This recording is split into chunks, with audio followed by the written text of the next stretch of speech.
Isang malaking awesome and thank you so much sa mga nandito agad guys. Maraming salamat sa inyo sa mga nag-share ng ating video dito kahit recorded live lang. And thank you so much. And pag-uusapan po natin yung chart natin si BTC. We'll be talking about this news. Napaka-importante nito. Also, this is a little bit important but we will try to explain this to you guys. And also, pag-usapan din po natin yung Bitcoin upside could stop at 100k despite of the 3 billion in ETF inflows. And also, we'll try to understand what's going on here. And guys, napaka-importante na itong news na to, and which sa huling part na to ay pipredict natin ulit kung ano yung magiging price si BTC. Although natupad naman na nag-retrace tayo sa 92k as predicted. Okay, pero tingin ko hindi pa to tapos. Okay, we still have a little bit more hours or days in order for us to really retrace kung magre-retrace. And guys, ako nga pala si Jose Bern. I've been here since 2017. I've been trying to share you guys all the chismises that we have here in cryptocurrency bago pa siya man-news, bago pa siya pag-usapan ng mga favorite nyong influencers. And also guys, I've been trying to share you guys the alpha since 2021 here in the YouTube or Facebook guys. And guys, kung di pa kayo naka-like, mag-like na kayo, mag-share at mag-subscribe, and ang dami na po nating videos. Magpa 500 videos na pala tayo dito sa YouTube.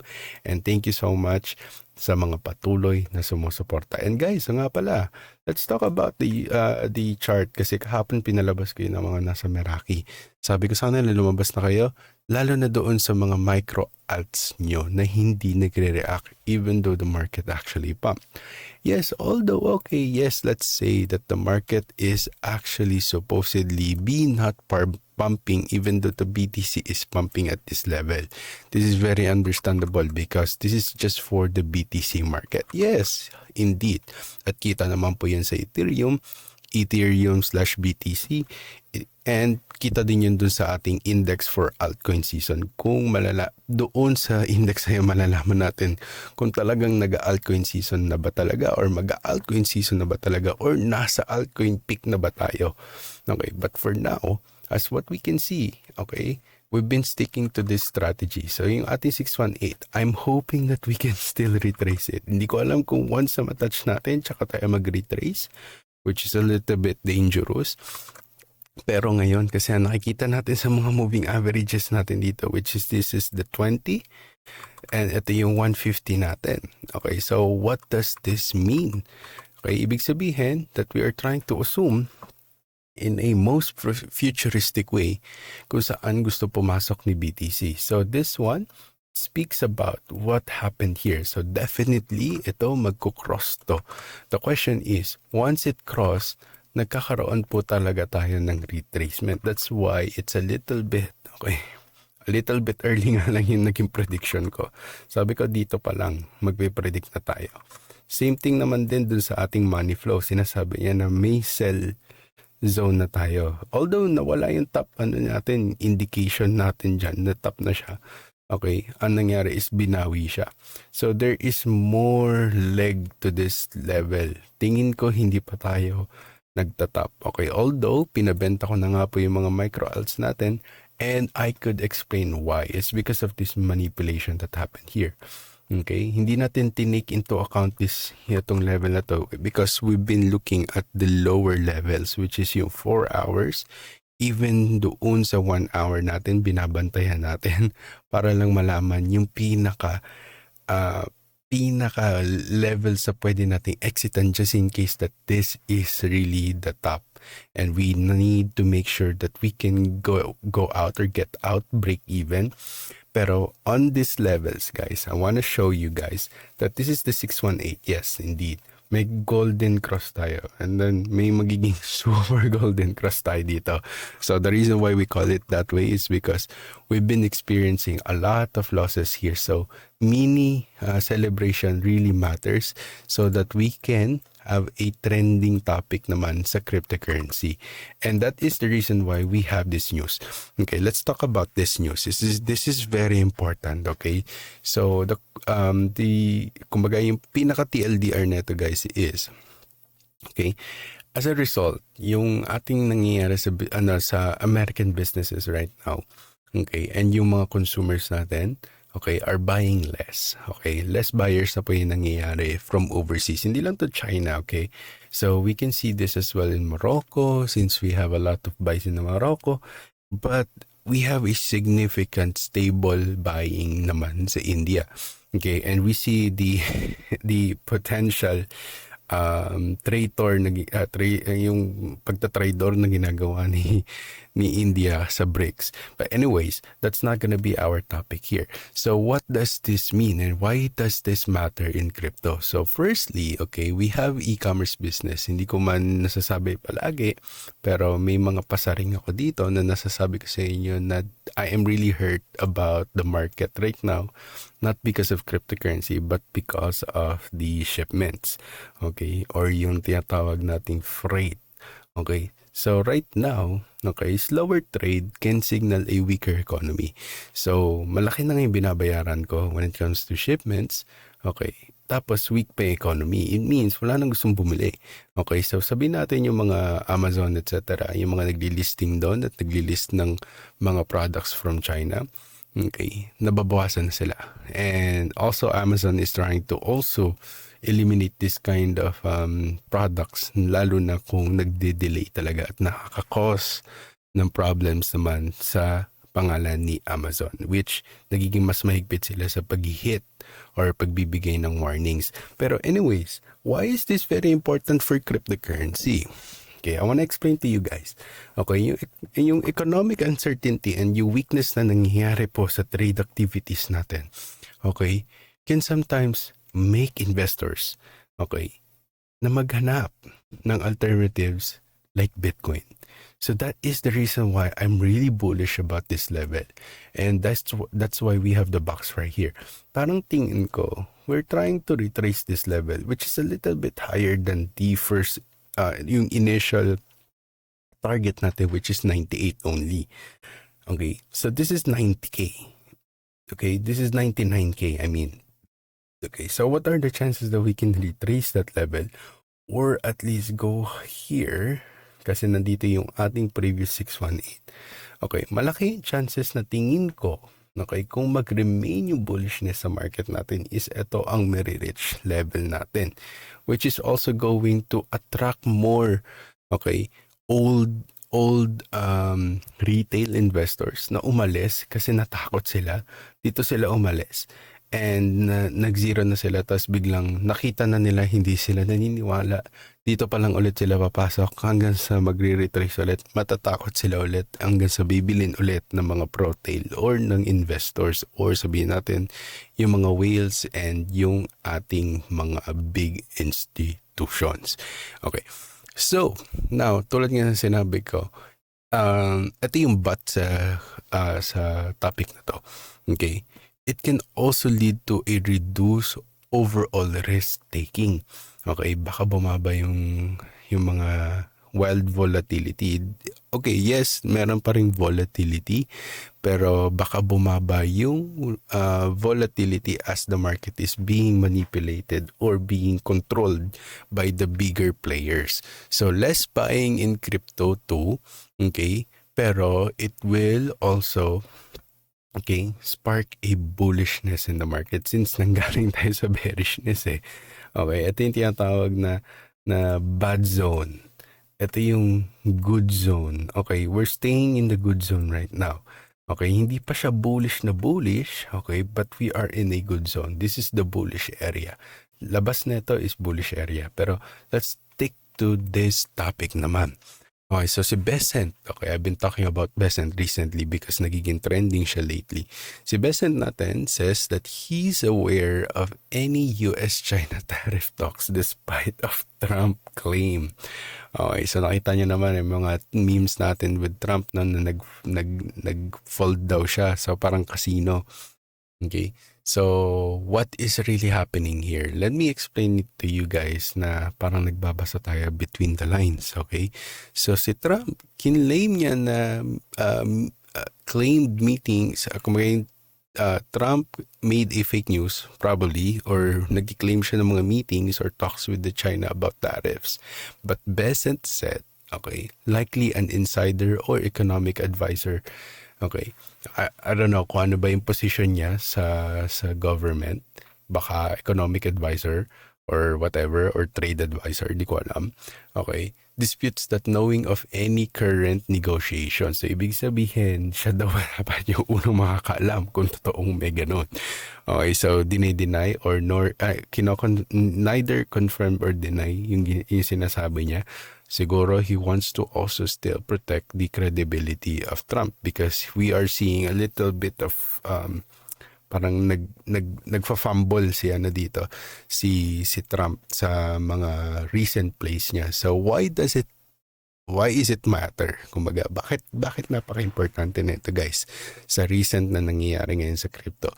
So yung market natin nag-hope sila kasi ng trade truce. Gusto nila okay, lahat na lang panalo, wala na tayong mag-declare ng talo para walang mapapahiya. Hindi mapahiya si Trump, hindi mapapahiya si Okay, ego play kumbaga. So ang gusto nila, mag-truce na lang. Okay? Because of the rumors. Okay, na sana mag-truce na lang, okay, para wala nang kumbaga, or sabihin natin biglang na lang mamatay yung issue, parang ganun yung sinasabi nila. So nakikita ko rin to sa mga Reddit and napakaganda ng topic about sa Reddit kasi hindi ko na-save. Naka-incognito tayo kasi hindi ko gustong yung thread na yun, mapunta doon sa thread ko kasi magagalaw yung interest ko.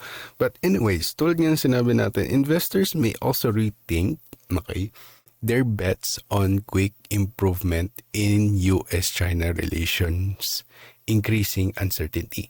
Okay, so hindi siya masyadong maganda for me because parang pwede nito lang gamiting bottleneck para pakawalan yung pinaka-bad news.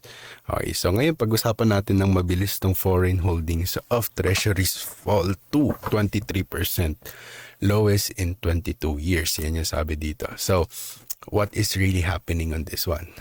Okay, so yung treasuries natin, okay, or yung US government bonds, okay, nag-hold not. Kumbaga, pag sinabi kasing bonds natin, utang, okay, that's the debt na tinatawag ng US government. So yung foreign buyers natin or other countries or foreign investors now hold only about 23% of overall government debt. Okay, the lowest share since 2003.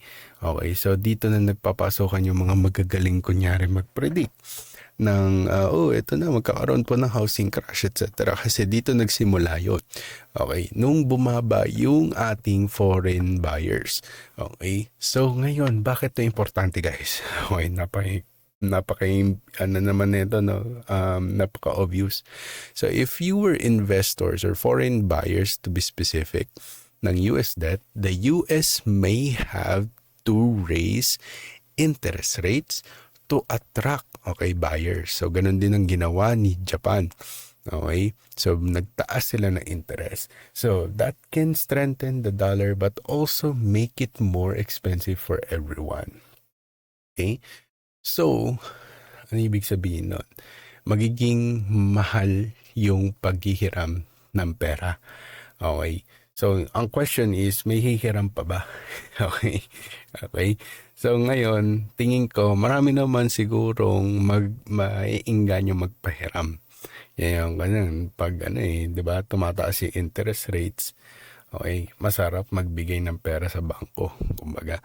So, ngayon, tingnan natin to. Sabi dito, for crypto, okay, ang tingin ko lang, higher rates historically, okay, nagiging much riskier assets yung mga crypto, okay, at hindi siya mas nagiging maganda para sa mga investors. Okay, probably sa mga DJ magsistay sila pero yung mga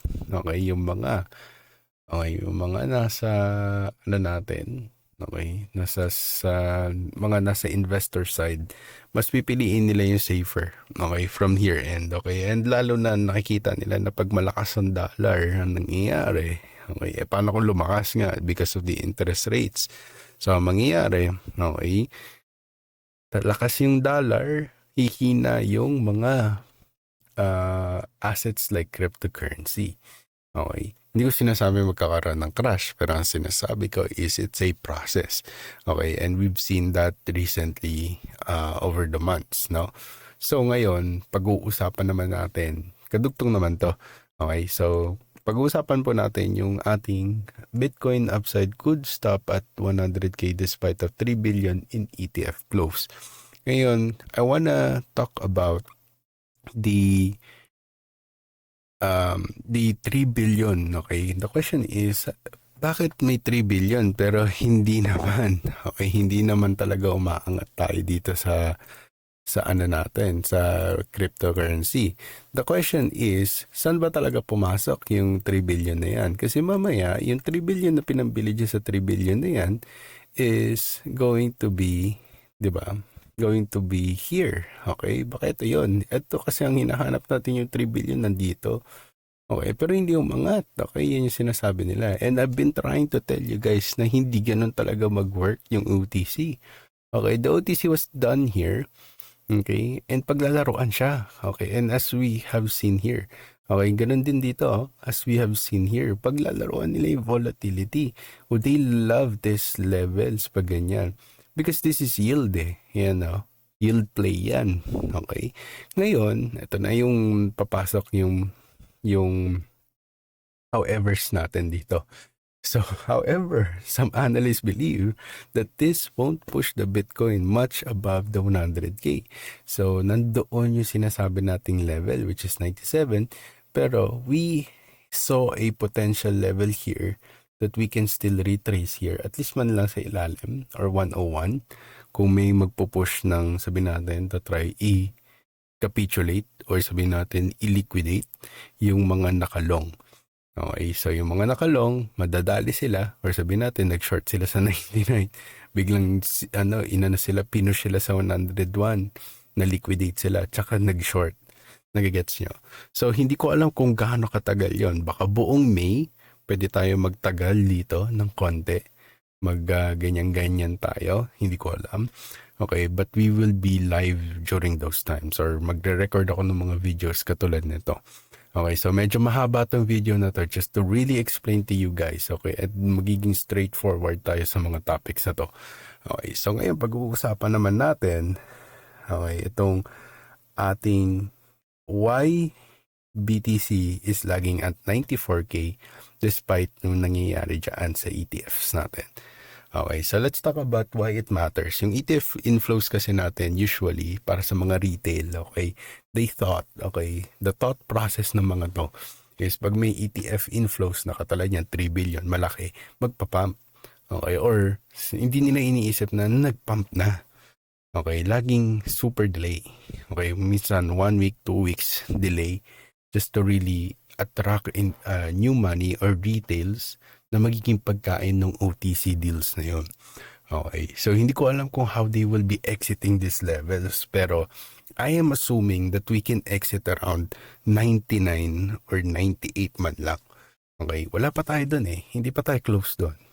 Okay, so there are resistances in the market kasi that we are looking at. So ito, ang dami niyan. Imposible yan, babasagin lang natin agad dito. Nung sinabi ko sa inyo na hindi imposibleng umangat tayo, so nagre-retrace siya, yun yung nangyari. Okay, so we have 5 reasons why we are lagging at this level. Meron din tayong tinatawag na macroeconomic uncertainty. Okay, number 2 yan. Number 3, okay, competition from higher yields elsewhere. Okay, maraming nag-o-offer. Ito yung sinasabi ko na yield yan and pera yan. Okay, the more moves that we see, yield. Gusto nila yan. Okay, and number 4. Okay, let's talk about the exchange flow and on-chain data na nagsasabi bakit tayo nandito pa rin sa level at hindi tayo nagre-retrace.